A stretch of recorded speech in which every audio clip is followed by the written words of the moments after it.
anatomy of teaching. So let us start. You can write the definition of teaching in this.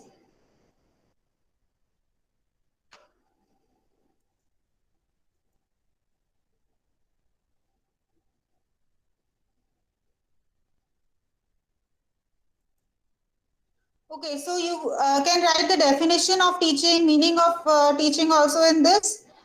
Let us see what you can write in the introduction. The act of teaching can structurally be viewed as consisting of three types of variables. Okay, the learner related variables, teacher related variables, content related variables. This structural view of teaching excludes the vital aspects of teaching process. It is incomplete as it is a static view of teaching. So there are three types of variables. अगर आप teaching का structure देखो और उसको कोशिश करो तो three types of factors आते हैं या वेरिएबल्स आते हैं इसमें, जैसे learner related variables, teacher related variables and content related variables. ठीक है, ये क्या है? स्ट्रक्चरल व्यू है, फंक्शनल व्यू नहीं है. This is structural view of teaching. It excludes the vital aspects of the teaching process. सिर्फ ये स्ट्रक्चर दिखा रहा है आपको. It is incomplete as it is a static view of teaching. For a more realistic picture of teaching, the functional view is explained below. Means functional teaching aspect जो है वो functional view भी important है as well as the structural view for finding out the anatomy of teaching. ठीक है, तो nowadays teaching has been viewed as a system. इसको हम teaching को एक system की तरह लेते हैं. According to this view, it consists of input variables, ठीक है, process variables and output variables. तो इसके अंदर साइंस के स्टूडेंट्स बताओ एनाटॉमी क्या होता है?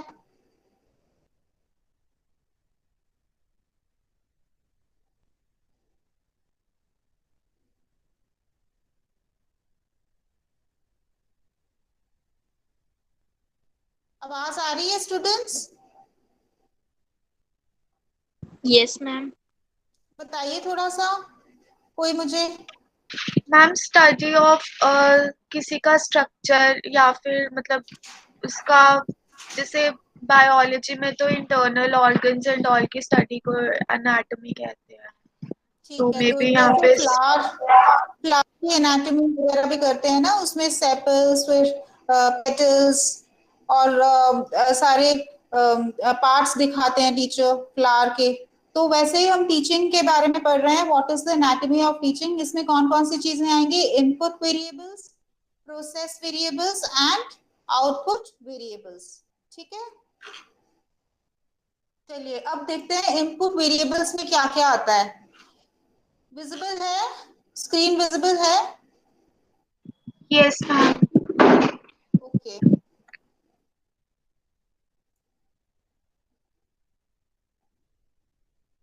so input variables include firstly the entry status of the learner's capacities, potential and skills.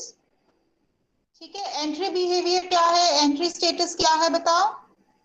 Before also I have discussed with you the entry behavior of the student. Ma'am, previous knowledge. Yes, how much the child knows when he comes to the class, that the teacher has to find out the level of the students. Okay, the capacity of the learners, the potential, the skills which they possess before coming to the class, what all skills they have. ठीक है, तो वो आप previous knowledge testing के साथ भी कर सकते हो फाइंड आउट.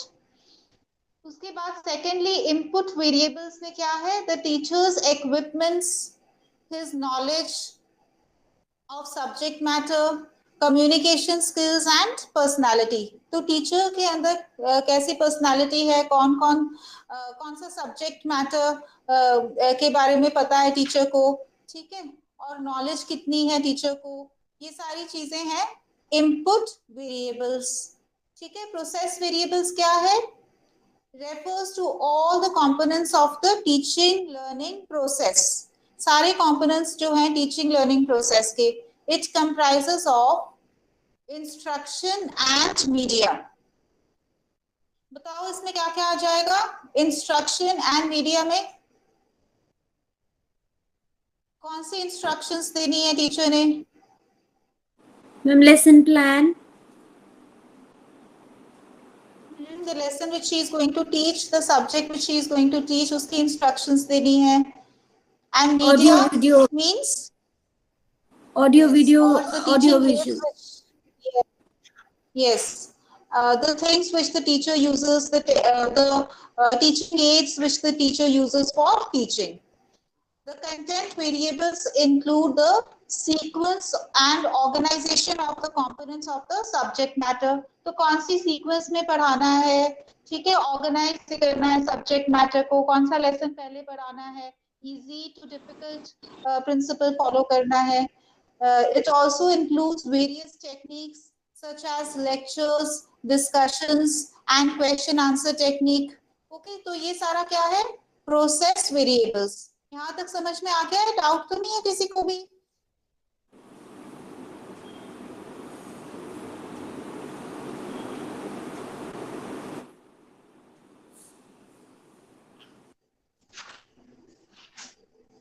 अब बताइए आउटपुट वेरिएबल में क्या होगा? What do you think? Ma'am the outcome जैसे व्हाटएवर हमने द टीचर बताया कि has in the taught। Input variable,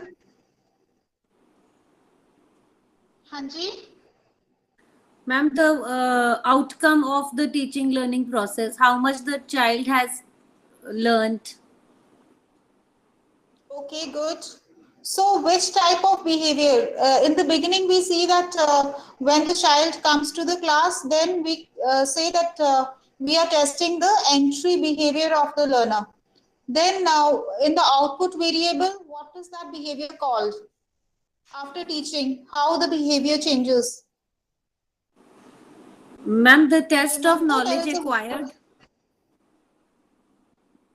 The test of the knowledge acquired, the yes. examination. Okay, so recapitulation can be done, but that behavior when the child enters in the class, it is called entry behavior, and after the teaching learning process, it is called the terminal behavior. After what all he has achieved, okay, then you will check the terminal behavior of the student. Okay, so output variables include the description of the terminal behavior of the learner. Okay, it includes the terminal behavior of the learner. The desired educational outcomes cover all the cognitive components. ठीक है, cognitive components से क्या समझ में आता है? What is the cognitive component related to? The brain, Okay, yes, good. the So knowledge. all the cognitive components, the knowledge, yes, the desirable attitudes, the values inculcated, okay, and the skills. So these are the output variables of the structure which we were studying, okay, or the functional view. So this was what according to this view. Okay, so this is the functional view. For a more realistic picture of teaching, the functional view is explained below. Nowadays, teaching is viewed as a system. In this, we have studied the input variables, process variables, and the output variables.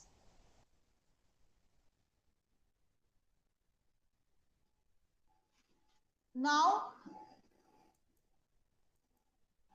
let us see what are the functions of teaching. In this answer, you also have to write the functional aspect of teaching. Okay, so what are the functions of teaching? Teaching more or less performs the following specific functions. First of all, it is the training in learning, skill, and general awareness. Second is imparting and information base. So we hear information base means you are providing the knowledge of the subject matter to the students. You are giving the new information to the students, okay, which they can add on. Then third is training in the intellectual skills. Okay, this is the cognitive aspect which is being enhanced. Then vocational or the professional competence. What is vocational competence? When you are able to work and earn a living by something that you, the skilled knowledge you acquire. Okay, it is job related. So the function of teaching is also to provide such education after which the students can get a job. It is job oriented skills which can be given to the students. The practical aspect of teaching is involved in this. Then developing characteristically the culturally induced value system and lifestyle. तो इसमें क्या आएगा?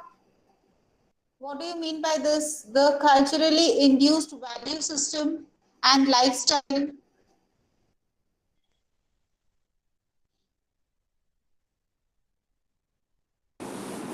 Ma'am, improved standard of living. Yes. और भी बताओ कोई और क्या आएगा इसमें?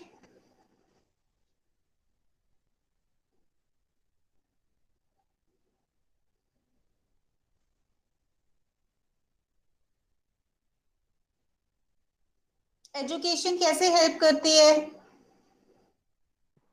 Ma'am, by making them understand about their culture and all the Yes, good. values that are in our culture. Like Values. Hmm. uh, if we'll make them understand about our culture, तो उससे उनमें values भी आ जाएंगे, because culture में values भी होती है, and we can do it with the help of various activities, and like we can ask them to make a project on our culture. So obviously they'll do research, dramas related to the stories of our culture, and etc. etc. Yes, good. Good. So love for nation. Okay. Uh, international understanding, national integration. All these lessons are there in social studies. Then the feeling of patriotism has to be developed among the students. ठीक है, तो ये सारा कुछ क्या है? Functions of teaching. First क्या था हमने किया? Training in the learning skill and general awareness. यहाँ पे basically we are talking about the knowledge which we can give to the students. GK उनकी है ना, general awareness about all the things which are going on. तो फिर imparting information base about the subject matter, intellectual skills for vocational and professional skills. उसके बाद आ गया culturally induced value system and lifestyle to develop the personality also.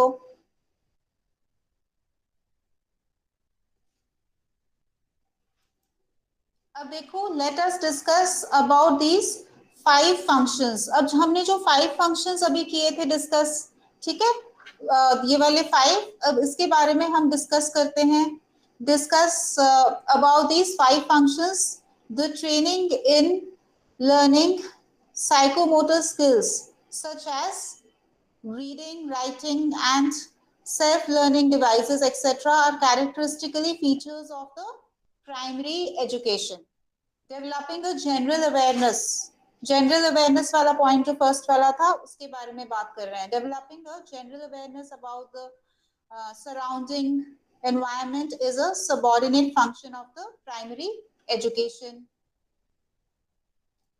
तो पहले क्या है? Training of the learning skill and general awareness. तो learning skill के बारे में क्या लिखा है उन्होंने?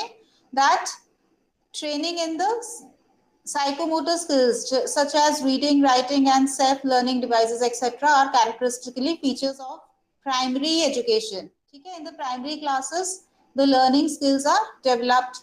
उसके बाद आ गया general awareness. This is a subordinate function of the primary education. उसके बाद क्या था? सेकेंड पॉइंट क्या था?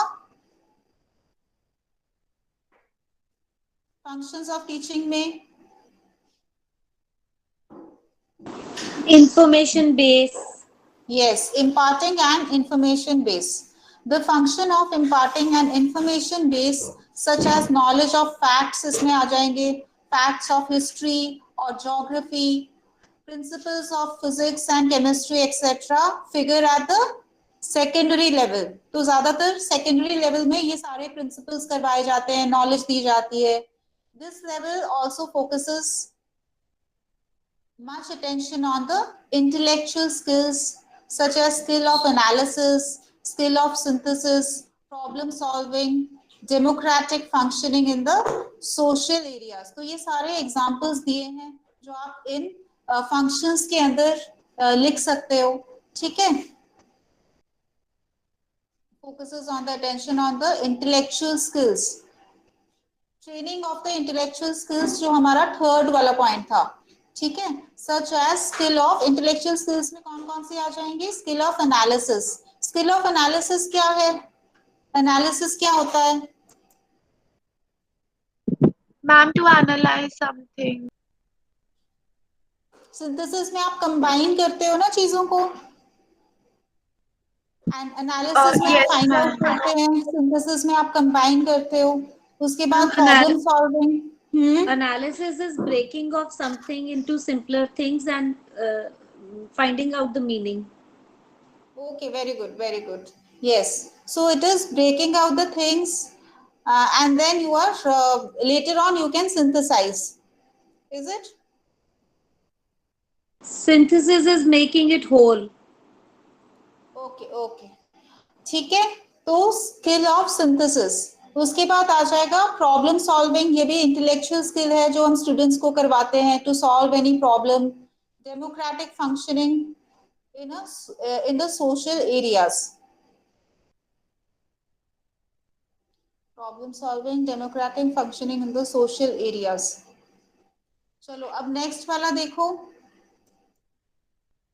Training in intellectual skills, vocational और professional competence. Developing vocational or professional competence is considered a major function of the higher secondary level, and in cases of professional courses it extends to the higher education. ठीक है.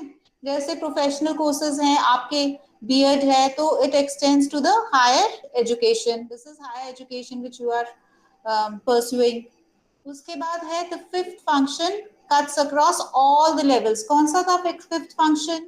याद है किसी को? Ma'am, value inculcation. Yes, good. Developing characteristically the culturally induced value system and lifestyle. तो it starts, तो ये कब से शुरू हो जाता है? वैल्यू सिस्टम हम इनकलकेट करना शुरू कर देते हैं. कौन सी क्लासेस में शुरू कर देते हैं? सिर्फ सेकेंडरी में करते हैं कि प्राइमरी में भी करते हैं? मैम, उससे भी पहले. हाँ. तो फिर it starts well before the formal education starts and continues beyond the formal educational age. तो ये सारे फंक्शन लेवल्स में आ जाता है कि हम उनको हमारे कल्चर के बारे में बताते हैं, ट्रेडिशंस के बारे में बताते हैं. ठीक है.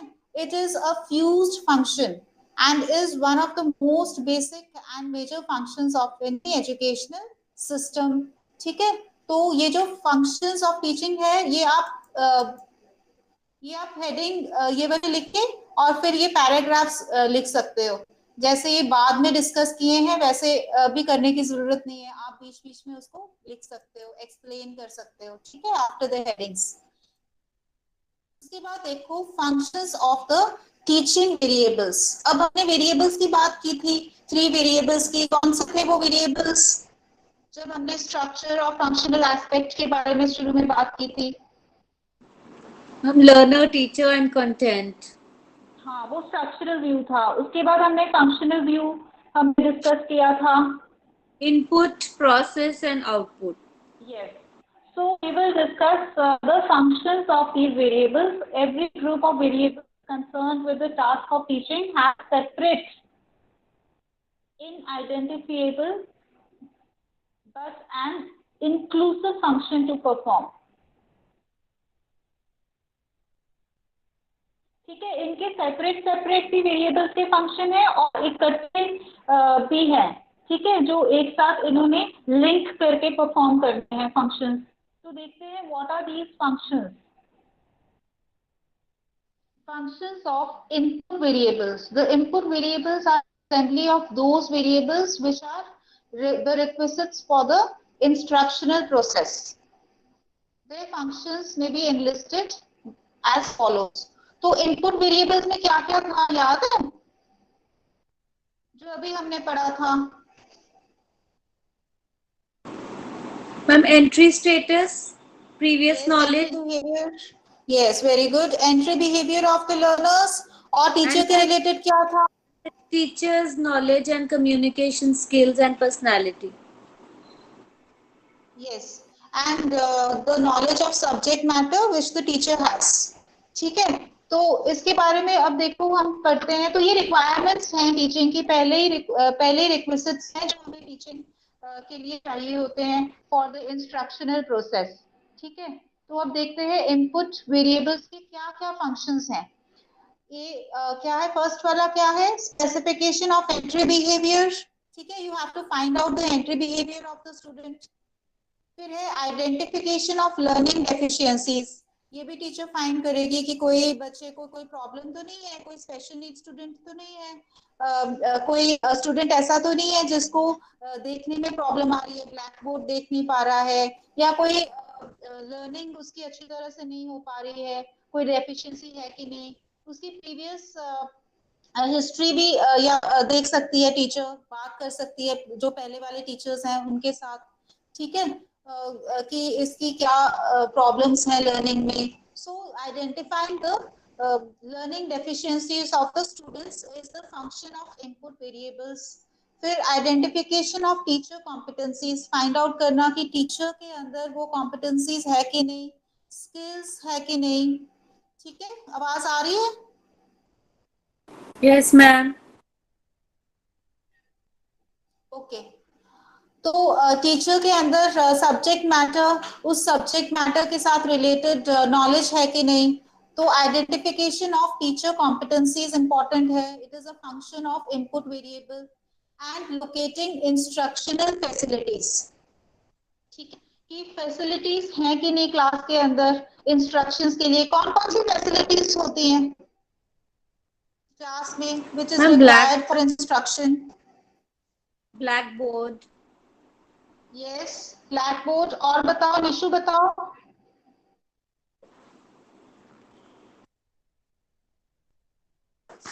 And blackboard, furnitures.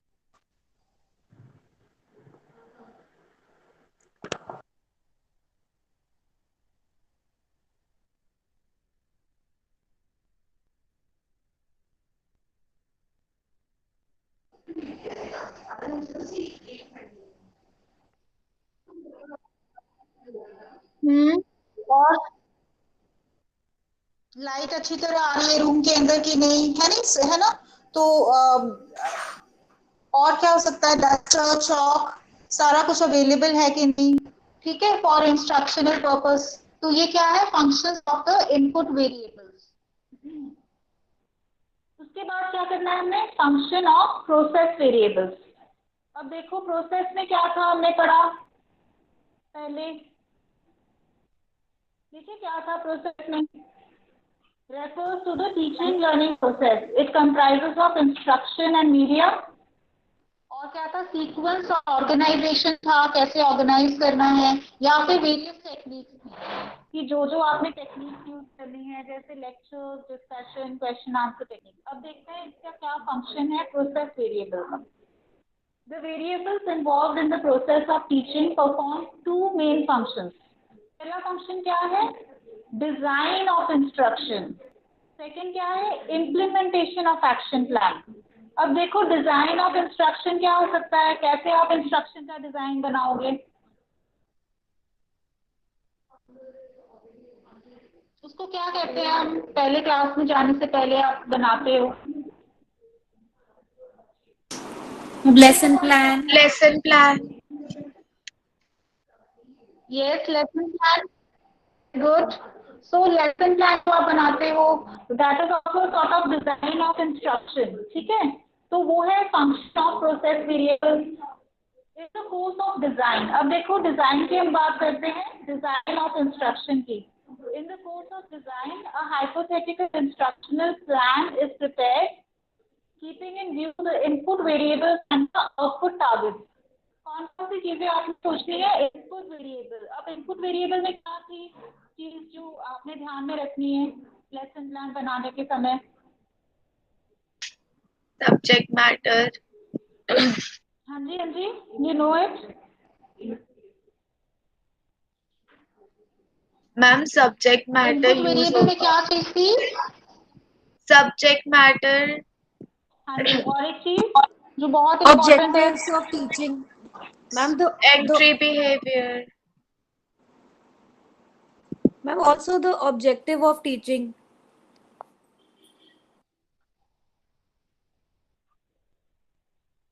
हाँ, वो आउटपुट हो गया, आउटपुट आपके।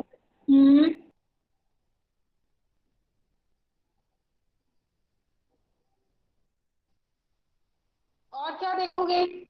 स्टूडेंट्स को पढ़ाना है तो उनका क्या देखोगे?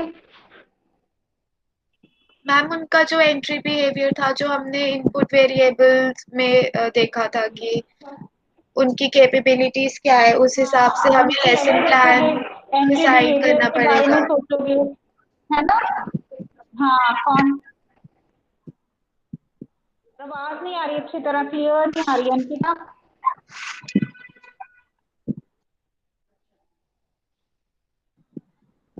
हेलो, अब आ रही है? हाँ जी, हाँ जी।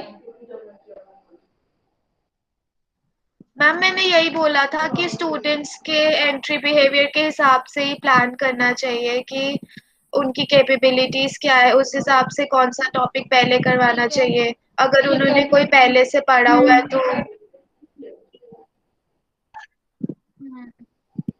तो उससे रिलेट कर सकते हैं, जो मतलब कि इस हिसाब से हम लोग हाँ, डिजाइन ठीक है। बना सकते हैं। तो हम पहले ठीक है। हाँ, गुड। तो जो पहले टीचर उनको पढ़ा रहे हैं उनसे भी हम पूछ सकते हैं, या फिर हमें पता हो कि कौन सी क्लास हमने पढ़ानी है। और अगर हम गवर्नमेंट स्कूल में पढ़ा रहे हैं तो नेचुरली हमें पता है कि उनकी इंग्लिश ज्यादा अच्छी नहीं होगी, स्टूडेंट्स की गवर्नमेंट में है वो, तो हम थोड़ा सा वैसे इजी वाला चैप्टर ले लेंगे, ठीक है। और वोकैबुलरी थोड़ी इजी रखेंगे।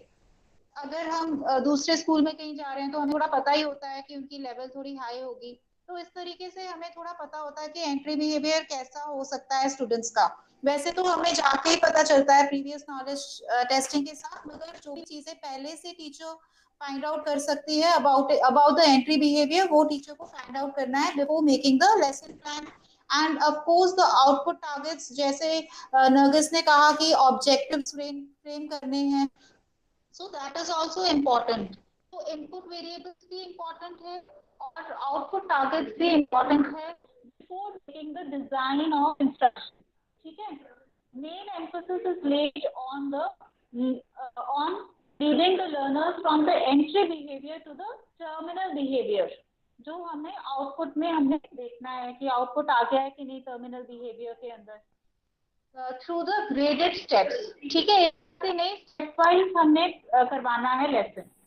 This is the function of the design of instruction, function of the process.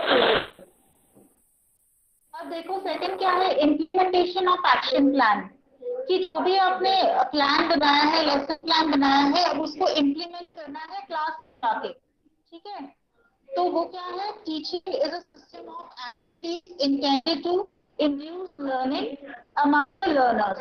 So main function of teaching is what? To induce learning, ठीक है। कि लर्निंग ज्यादा अच्छी तरह हो, ज्यादा बेटर हो, ये मेन फंक्शन है हमारा टीचिंग का।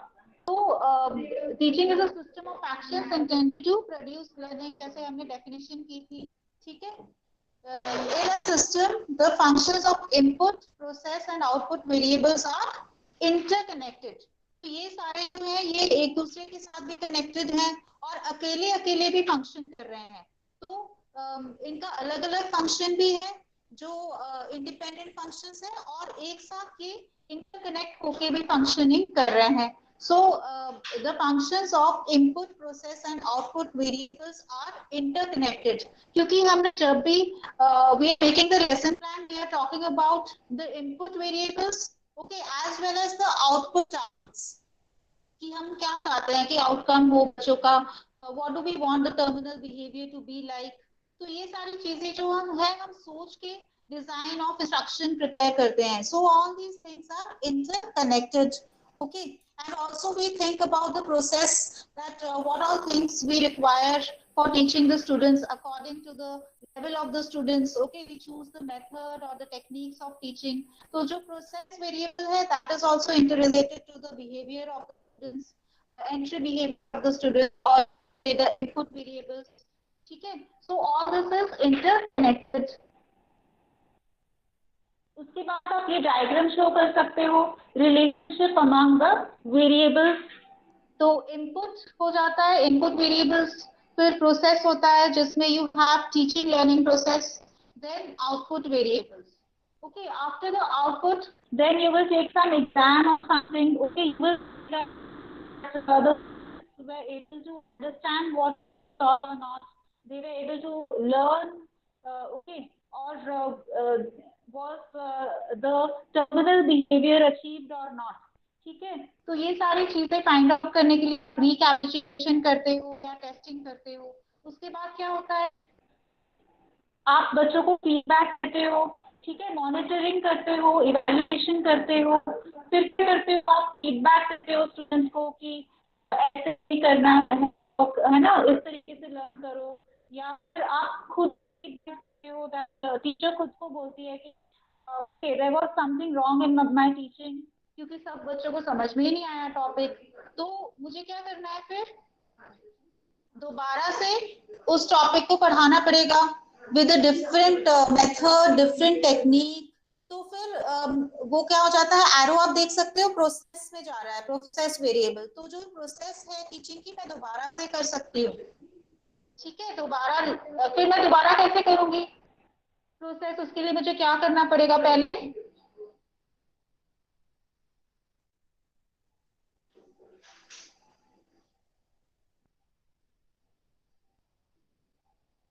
अगर मुझे दोबारा लेसन प्लान करना पड़ेगा चेंज करना. स्टूडेंट्स को. हाँ, वेरी गुड. तो lesson plan, design of instruction आपको चेंज करना पड़ेगा. तो वो इनपुट में आपको आना पड़ेगा, फिर से इनपुट आपको देना पड़ेगा. तो आप एरो बनाया हुआ है एक इनपुट की तरफ.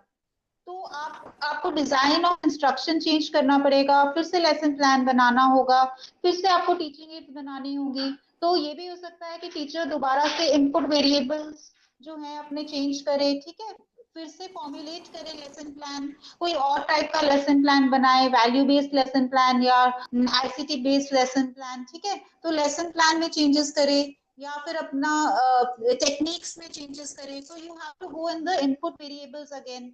ठीक है, इसलिए हमने एरो बनाई है इनपुट वेरिएबल की तरफ. फिर से वो आ जाते हैं प्रोसेस, दोबारा से आप प्रोसेस करते हो, टीचिंग प्रोसेस दोबारा से होता है क्लास में कि आप इम्प्लीमेंटेशन ऑफ एक्शन प्लान जो हम कहते हैं वो होता है. उसके बाद फिर आ जाता है दोबारा से आउटपुट. अगेन आप देखते हो कि आपके ऑब्जेक्टिव्स अचीव हुए हैं कि नहीं, बच्चों ने सीख लिया है कि नहीं.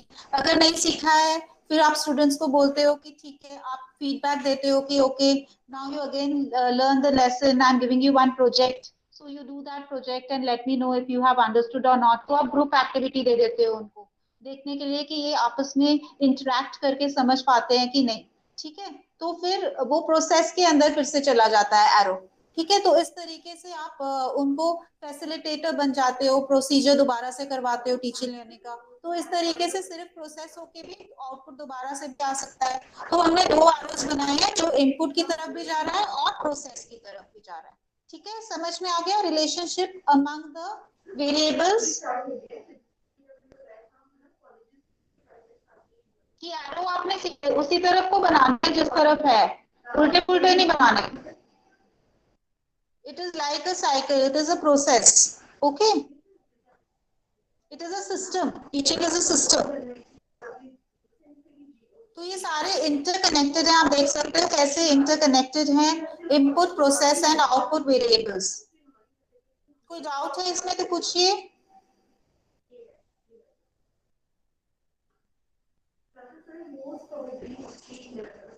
इसको थोड़ा सा आप एक्सप्लेन कर लेना अपनी लैंग्वेज में, कर सकते हो explain? Yes, ma'am. Yes, ma'am. ठीक है, तो आप अपनी लैंग्वेज में इसको वन पैराग्राफ में आप एक्सप्लेन कर देना कि ये कैसे इनपुट फिर प्रोसेस फिर output, then again exam is taken और फीडबैक और you can say recapitulation is done to find out whether the target output has been achieved or not, है ना, objectives have been achieved or not. फिर आप बोल सकते हो कि the students are given feedback or the teacher can change her own teaching process. ठीक है, she can make the lesson plan again. इस तरीके से आप दोबारा से इसको एक्सप्लेन कर देना, ठीक है, वन पैराग्राफ में। चलो उसके बाद फिर आपने ये लिख के आप एंड में कंक्लूजन ये भी लिख सकते हो that teaching is a system and the functions of input process and output variables are interconnected. So this was the anatomy of teaching. ठीक है, समझ में आ गया? Structural as well as functional view point of teaching is involved in the anatomy of teaching. इसको आप और elaborate करने के लिए बिगिनिंग में अगर आपने करना है इलैबोरेट, फिर मीनिंग और डेफिनेशन इंक्लूड कर सकते हो टीचिंग की। और इसको आप कंफ्यूज मत करना लेवल्स ऑफ टीचिंग या फिर जो है प्रिंसिपल्स ऑफ टीचिंग के साथ, ठीक है, ये डिफरेंट है पूरा।